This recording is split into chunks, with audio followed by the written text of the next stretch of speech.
Allons au magasin Harpoon local, prenons un tuyau de 3 pouces de diamètre sur 60 cm et coupons-le en deux. C'est simple car il mesure 60 cm. On marque juste à 30 cm. Je peux utiliser toute scie comme une scie circulaire. Ma scie sabre fonctionne très bien et coupe sans souci. Les extrémités peuvent être un peu rugueuses à cause de la coupe. Utilisez du papier de verre grain 80 pour lisser efficacement en frottant tout autour. Nous aurons besoin de 3 forets, grand, moyen et petit. Commencez par le petit foret. Nous allons percer des trous de façon aléatoire tout autour du tuyau. Vous verrez d'ici quel genre de motif vous recherchez, et ce motif, c'est qu'il n'y a pas de motif. Un motif, c'est mauvais, le hasard, c'est mieux. Percez des trous partout, de haut en bas, mais ne dépasse pas la moitié quand même. Une fois que tu as fait pas mal de trous, il est temps de passer au forêt moyen. En commençant par le milieu, tu utilises le forêt moyen. On va agrandir un peu les trous. C'est plus facile à faire parce qu'on a déjà percé avec le forêt plus petit. Passe au plus gros forêt et perce quelques-uns des petits trous en bas. Comme tu peux le voir, quand on commence à peindre, on a petit, moyen et grand. Maintenant, avec la peinture, ça couvre plutôt bien. Il faut y aller par petite pression, de petits à-coups. S'il faut passer 2 ou 3 couches, c'est mieux, comme ça tu n'auras pas trop de coulure avec la peinture. Une fois que tout est bien recouvert, ça va vraiment bien rendre. Assure-toi aussi de peindre l'intérieur. Laissons sécher tout ça. Et maintenant, je prends quelques petites pièces de Jenga du magasin à 1 $, prends de la colle à bois et mets-en sur le dessous. J'utilise ce morceau de bois de récupération et je vais y coller ces pièces. Maintenant, ces morceaux de bois de récupération sont un peu plus longs que le tuyau et ils vont très bien servir d'entretoise. Une fois tout bien collé, je prendrai de la peinture en spray noir pour peindre ce bois. Je ne vais mettre qu'une seule couche parce que je veux que le grain du bois ressorte un peu. Quand ça sèche, vous verrez que ça ne couvre pas complètement. Mon seul problème, par contre, ce sont les lampes solaires que je vais utiliser. Elles sont un peu trop petites, mais j'ai une solution. Prenez de la colle chaude. J'ai aussi utilisé de la corde du magasin à 1 $. Je vais aller coller ça à l'intérieur du tuyau, en haut. Maintenant, il suffit d'enrouler cette ficelle tout autour et elle va bien se coller à l'intérieur. Parfait. Ça va être notre petite barrière qui va retenir notre lumière à l'intérieur. Comme vous pouvez le voir, ça tient bien. Il suffit de mettre la lumière à l'intérieur. Regardez, elle s'adapte parfaitement et s'aligne bien avec le dessus. Maintenant, il est temps de prendre la planche que nous avons peinte, de la retourner et nous allons simplement mettre un crochet de fixation à l'arrière. Un simple crochet suffit car c'est léger. Maintenant, une fois que tout est sec, nous allons prendre un peu de colle chaude et en mettre une bonne quantité sur les 2 petites pièces de Jenga qui dépassent. Nous allons prendre notre tube, le centrer et l'appuyer fermement. Ça va très bien tenir. Aucun problème. Avec les lampes solaires, il suffit d'appuyer sur le bouton et, dans l'obscurité, la lumière s'allume. Comme vous pouvez le voir dans cet exemple, fixez la lampe, insérez la lampe solaire, et ça rend très bien simplement posée sur le mur. Mais quand la nuit tombe, regardez comme ça s'illumine. C'est incroyable de voir comment la lumière descend le long du mur et brille aussi à travers les trous. Elle accueille parfaitement nos invités et notre famille lorsqu'ils arrivent chez nous tard le soir. J'adore le résultat de ces lampes solaires et j'espère que cela vous inspirera à fabriquer vos propres lampes solaires do-it-yourself avec des tuyaux. Ma femme a un petit coin douillet à l'extérieur où elle aime s'asseoir et je pense que je peux améliorer cet endroit. Alors, je suis allé au Dollar Tree du coin et le but principal de ce projet, c'est que tout doit venir des rayons du magasin. Alors prends de la corde, des bouteilles transparentes et des petites lampes sympas qui ont en fait une petite ampoule, mais ce sont des guirlandes lumineuses. Alors, la première chose que je veux faire, c'est enlever le crochet en haut de la lampe. On en aura besoin plus tard, donc on va juste le mettre de côté. Ensuite, on va retirer l'ampoule. C'est quelque chose dont on n'a pas besoin, mais fais attention en la retirant. On ne veut pas abîmer la lampe. Ensuite, il faut retirer le mécanisme lumineux en appuyant légèrement pour qu'il sorte facilement. Attention encore avec les guirlandes lumineuses. Ce qu'on doit faire, c'est peindre ce cache, et je vais le peindre de la même couleur que les chaises qui sont dehors. N'oublie pas, il vaut toujours mieux mettre d'abord une fine couche. Si tu dois en ajouter une deuxième, vas-y. Sur la bouteille, il y a un bouchon qu'on peut retirer facilement. Les clips s'enlèvent et ne servent plus. Alors, jetons ça. Ensuite, j'ai acheté sur Amazon un coupe-bouteille. Ça coûte seulement 20 euros. Il y a un petit mécanisme de marquage dessus. Donc, ce qu'on va faire, c'est placer la bouteille sur les rouleaux et commencer à la faire tourner. Ça va marquer la bouteille, c'est-à-dire lui faire une petite ligne.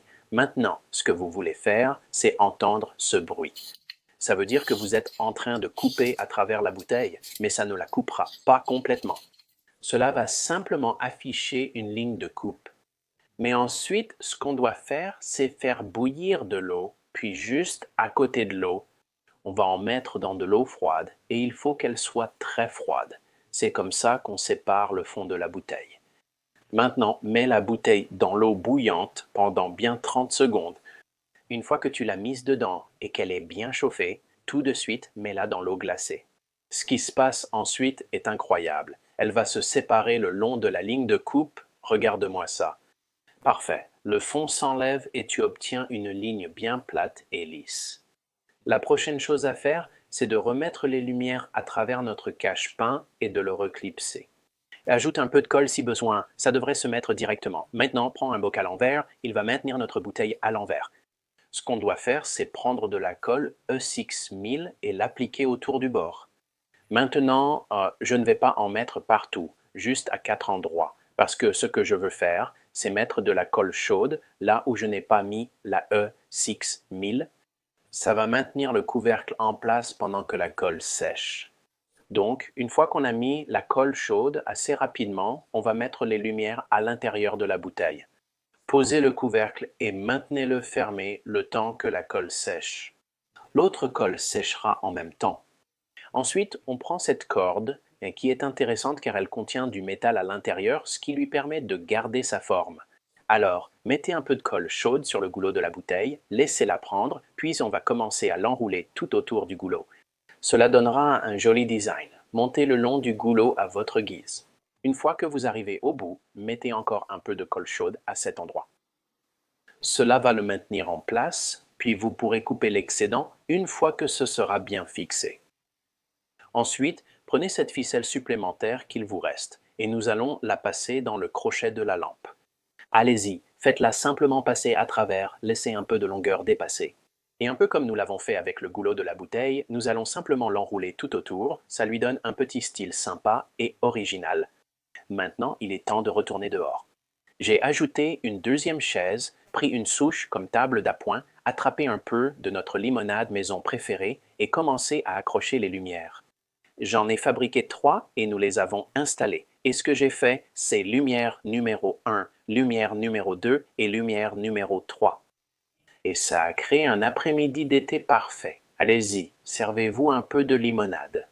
C'était une nuit formidable et le high five du chiot a montré que j'avais bien fait. J'ai marqué des points. J'espère que vous avez apprécié ce projet, moi c'est sûr, et nous avons hâte de vous revoir sur Home Talk. Allez au magasin à $1 et prenez 8 de ces petits plateaux. Vous aurez aussi besoin de 4 de ces petites caisses et commencez à les peindre. Collez l'un des côtés qui a un des trous, collez-le à l'arrière de l'une de ces pièces.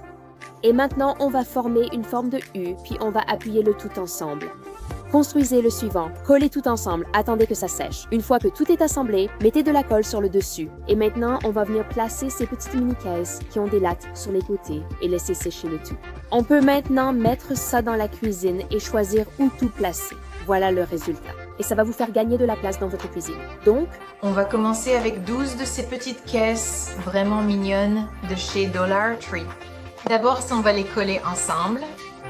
Donc, on va utiliser de la teinture pour bois. On va aussi teindre ceci et on va les disposer dans une certaine formation. Et ce qu'on va faire, c'est qu'on va le retourner et le placer au centre de notre plateau tournant. Alors, on va y aller et le remplir. Et voici le produit fini. J'adore vraiment cet organisateur de salle de bricolage Do It Yourself Dollar Tree. Pour commencer ce projet, nous allons avoir besoin de 3 de ces jolies petites boîtes de rangement pour loisirs créatifs. J'utiliserai un crayon et on l'alignera, puis on laissera adhérer une seconde. On fixe l'autre côté avec de la colle, puis on utilise la graffeuse pour bien renforcer. Maintenant que c'est renforcé, on va essentiellement faire la même chose avec un autre. On va faire pareil pour le troisième. Il va simplement être un peu plus haut. Très bien, maintenant que c'est fixé, ce qu'on va faire, c'est utiliser une teinture. Voici le produit fini. Je suis ravie du résultat, c'est parfait comme espace de comptoir en plus.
On va commencer avec un plat à four et on va le remplir de plein de billes. Je dois enlever le film protecteur des points de colle, puis retirer la pellicule et je vais les placer au fond du plat à four.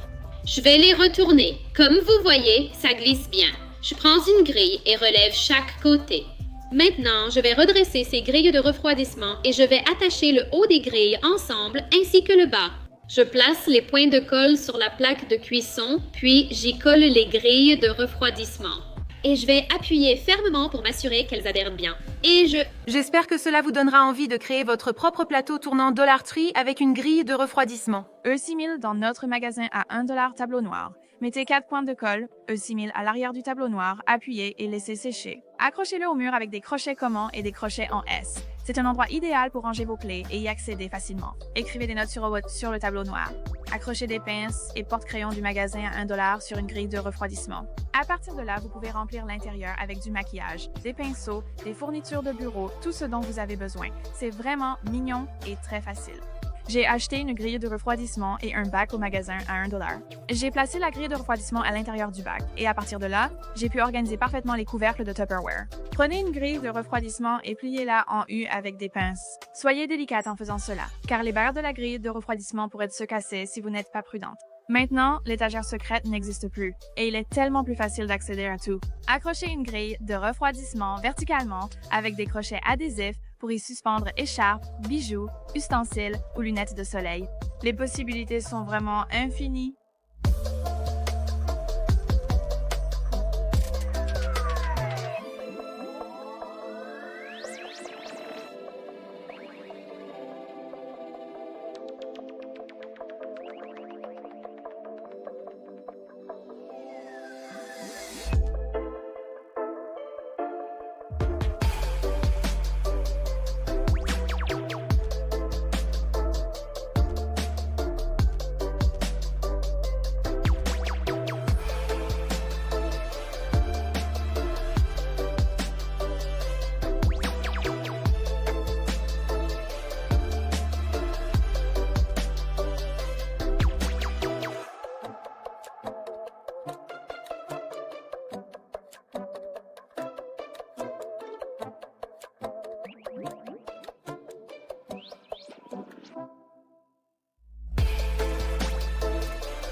Regardez ce que j'ai trouvé au magasin à 1 $. Ça va transformer mes affreux stores de constructeurs. Pour préparer la toile de jute, je finirai les bords avec mon pistolet à colle basse température, puis je la replierai. Je vais replier le bord supérieur sur 5 ou 6 cm pour créer une poche où passera la tringle à rideau. Je vais faire cela sur toute la toile de jute jusqu'à l'autre extrémité. Je retire l'extrémité de la tringle, puis la fais glisser dans l'ouverture en haut de la toile de jute. Je vais mesurer 2 morceaux de ficelle, les froisser et attacher la ficelle. Elles ne sont pas jolies, ces fausses stores en toile de jute. Nous commençons avec un rouleau de film pour fenêtre. Je découpe une feuille un peu plus grande que ma vitre.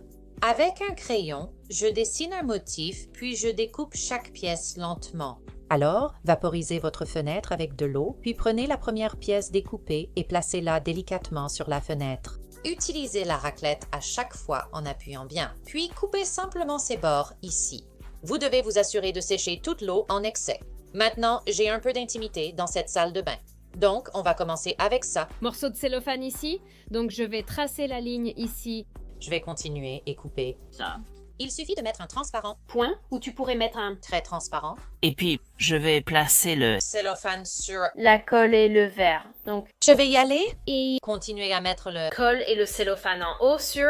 Toutes les fenêtres. Tiens. Tout est terminé. Et je pourrais être plus Ravi. avec le résultat. J'ai acheté ces pots de fleurs au magasin à 1 $ et je veux juste faire quelques trous de drainage. Quand je mettrai les plantes, l'eau s'écoulera. J'utiliserai un peu de cette belle peinture bleue pour peindre ces pots. La peinture étant sèche, je vais poncer légèrement pour faire ressortir le motif. Donc je vais utiliser un vernis à base d'eau ici. Je veux m'assurer de bien couvrir toutes les surfaces. Je veux placer ceci à peu près là où je le veux sur le cadre de la fenêtre. Ensuite, j'utiliserai le même marqueur pour faire un point noir afin de percer mes avant-trous. Donc j'ai juste un peu de terre ici. En ajoutant de magnifiques fleurs d'été à mon pot, j'adore vraiment à quel point cette vieille fenêtre est belle, avec des jardinières remplies de fleurs. J'ai acheté ce kit de teinture une étape chez Walmart, alors j'ai bricolé. Ce montage avec 2 échelles et une planche de bois. Ensuite, j'ai posé mon rideau en polyester par-dessus, puis j'ai commencé à placer des blocs de glace sur la planche et le rideau. Ensuite, j'ai commencé à verser ma teinture en poudre sur la glace en m'assurant que toute la glace était bien couverte. Il suffit maintenant de s'asseoir et de laisser le soleil faire fondre la glace pour découvrir les motifs colorés. Une fois que la glace a complètement fondu, il suffit d'enlever le rideau de la planche de bois puis de le mettre dans le sèche-linge. Et je trouve que le résultat est vraiment réussi. Ce soir, nous allons commencer avec une plaque de mousse. Je vais donc mesurer 8 pouces, puis je vais découper une bande. Vous pouvez simplement plier ceci, découper une autre bande de mousse de la même longueur et je vais découper 4 morceaux de 3 pouces chacun. On y va. Mettez un peu de colle chaude sur le bord et fixez-le sur le côté ici. Mettez de la colle chaude ici, appuyez pour bien maintenir. Ajoutez-en aussi sur les bords. Donc, ça va nous aider à maintenir la ouate en place pendant qu'on met tout le reste. Vaporisez un peu sur les bords ici et remontez-la. J'ai donc choisi un tissu gris assez neutre. On va juste mettre un peu de colle chaude le long des bords pour fixer le tissu au panneau de mousse. Ce sont en fait des bandes pour accrocher des tableaux et on va juste les mettre en place. C'est tout à faire.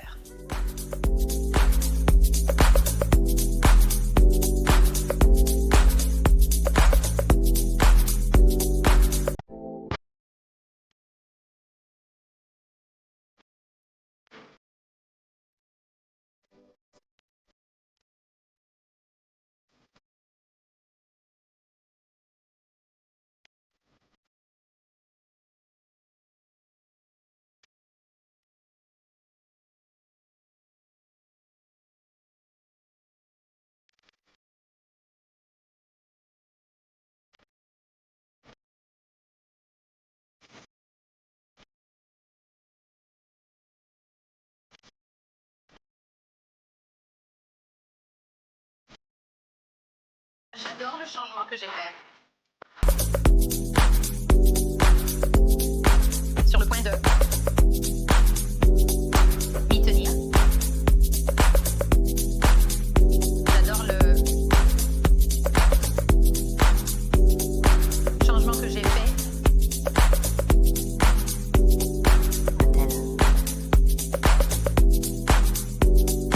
Le changement qui a été fait.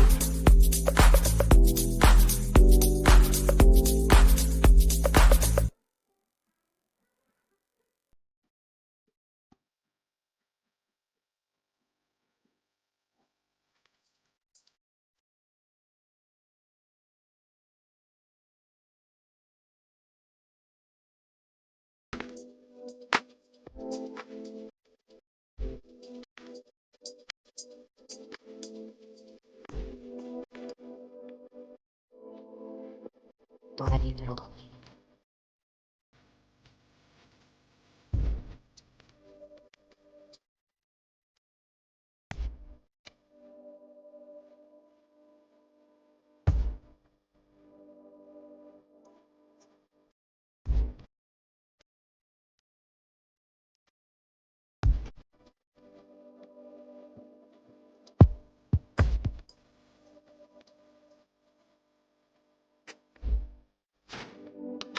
Qu'est-ce le plus important? J'adore le changement que je cherchais.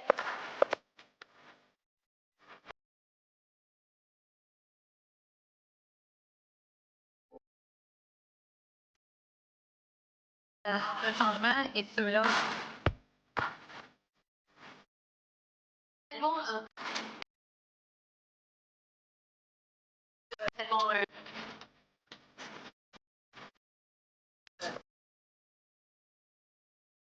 les gens sont...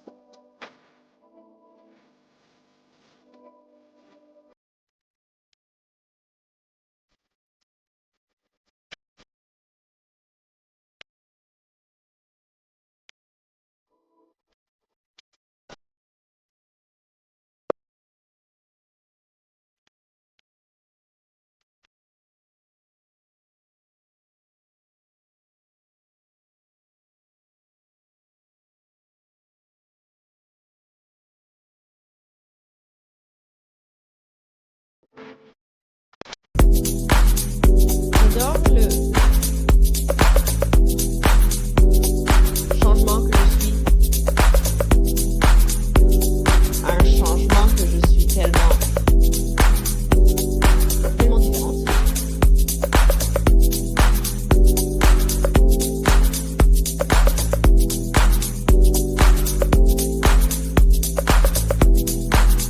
J'aime être différente. Donc,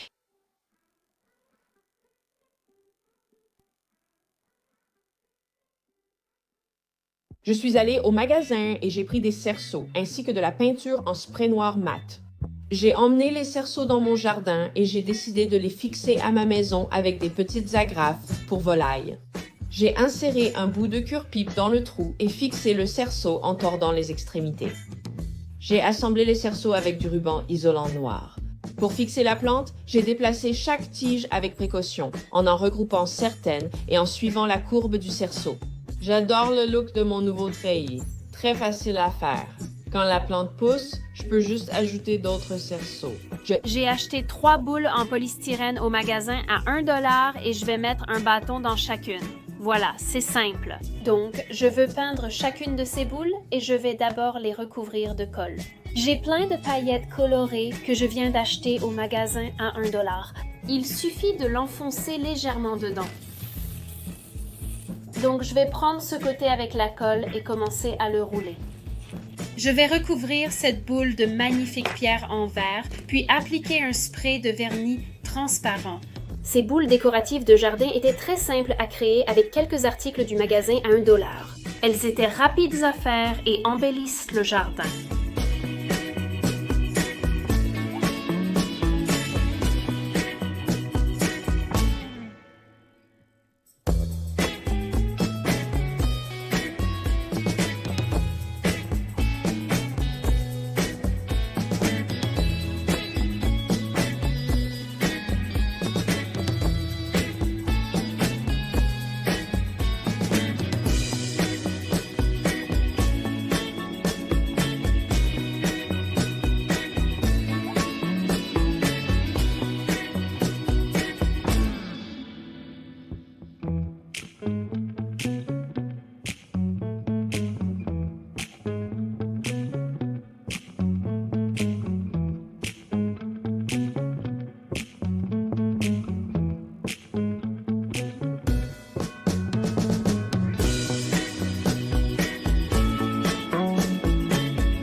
Je vais prendre cette poubelle et enlever le couvercle. Maintenant, je vais utiliser une colle vraiment forte. Je vais en mettre sur tout l'arrière de la marche d'escalier, puis l'enrouler autour de la poubelle. Je veux donner un style ancien à tout cela en utilisant une cire argentée. Et je vais aussi en mettre un peu au fond de la poubelle. Je vais faire quelques trous de drainage et placer ça sur le dessus de la poubelle. Et maintenant, je peux remplir le dessus de terre et de plantes. C'est une façon économique d'utiliser une vieille poubelle. Je savais que je pouvais en faire quelque chose de sympa pour mon jardin. Je l'ai peint à la bombe avec cette couleur aqua vive. Une fois que le crochet a été vissé au mur, j'ai simplement posé le pneu dessus. Ensuite, j'ai ajouté de la terre et des fleurs colorées. Ce bricolage est facile à faire avec un vieux pneu. Vous allez prendre quelques-unes de ces chevilles en bois simplement avec un peu de colle chaude. Je peux mettre une petite goutte en haut, une petite goutte en bas, puis insérer ma cheville en bois directement dedans. Je peux ensuite placer les autres chevilles autour de la boîte et les poncer légèrement. Une fois la surface propre, nous pourrons la peindre. Je vais donc utiliser des galets de rivière et en mettre au fond de la peinture. Est-ce que je peux avoir une belle plante ici qui va retomber sur les côtés de mon pot? J'adore vraiment la hauteur de ce nouveau petit pot. Ces 4 cadres que j'ai achetés dans mon magasin Dollar Tree local, je vais les démonter un par un. J'utilise la couleur terre d'ombre brûlée de Folk Art, vaporisée d'eau pour créer mon glacis personnalisé à tamponner. Et donc, j'ai quelques morceaux de craie blanche que je suis simplement en train d'ajuster légèrement. Ce sont des petits chapeaux mignons et je vais les teinter un peu, puis on va coller ces pieds de chat en bois dessus. Assembler tous ces cadres, c'est amusant. Le petit devant est interchangeable si vous le souhaitez, sinon laissez-le simple. Donc j'ai quelques tulipes artificielles, j'expose un peu le fil sous le plastique au bas. Ici, exposez le fil et faites-le passer directement au milieu. Je prends juste un vrai sac à déjeuner. Coupez un peu le bas, mettez un peu de Mod Podge à l'extérieur de l'ampoule et faites-le passer au milieu du sac à déjeuner. Recouvrez le sac en papier de Mod Podge. J'ai une cire antiquaire foncée pour essayer de lui donner un aspect plus réaliste. J'ai une caisse en bois et je vais mettre de la mousse florale au fond, puis je vais simplement placer les tulipes à l'intérieur. Je vais ajouter de la mousse espagnole. Maintenant, je vais ajouter un peu de mousse verte, ajouter quelques vrais brindilles et je vais simplement en glisser quelques-unes autour de la composition. Je voulais créer des jardinières pour mes succulentes. Tout ce que j'avais à faire, c'était de coller mes bols sur le dessus de mes bougeoirs en utilisant une super colle rapide que je viens d'acheter dans mon magasin à $1 local. Ensuite, je les ai pressés ensemble. J'ai utilisé cette peinture en spray effet pierre décorative, donc j'ai simplement appliqué 2 couches bien épaisses de cette peinture en spray, puis j'y ai planté mes plantes succulentes. Je suis tellement contente du résultat. Je vais retourner mon anneau en mousse ici et je vais utiliser de la colle contact. Et je vais en mettre tout autour du bord de mon assiette et la fixer au bas de cet anneau. Et je veux fixer les autres anneaux en mousse par-dessus avec ce que vous choisissez d'utiliser pour obtenir de la texture. Vous voulez continuer et simplement mettre cette texture partout. J'utiliserai simplement la peinture minérale Fusion en soie brute pour la mousse et l'assiette. Mes jardinières sont prêtes. J'espère que ça vous plaît. Vous avez aimé ce projet? C'était très amusant à faire. Alors, pour commencer ce projet, vous allez ouvrir le parapluie. Ensuite, je vais poser le parapluie à l'envers sur le sol. Ensuite, nous devons créer un drainage et je vais utiliser un poinçon pour faire plusieurs trous. Strauss. À travers le parapluie. Je vais aussi utiliser de la terre pour cette prochaine étape. Il est temps de planter, donc je vais creuser un petit trou, placer ma plante à l'intérieur et je vais continuer comme ça. Et j'espère que cela vous inspirera à créer votre propre jardinière parapluie.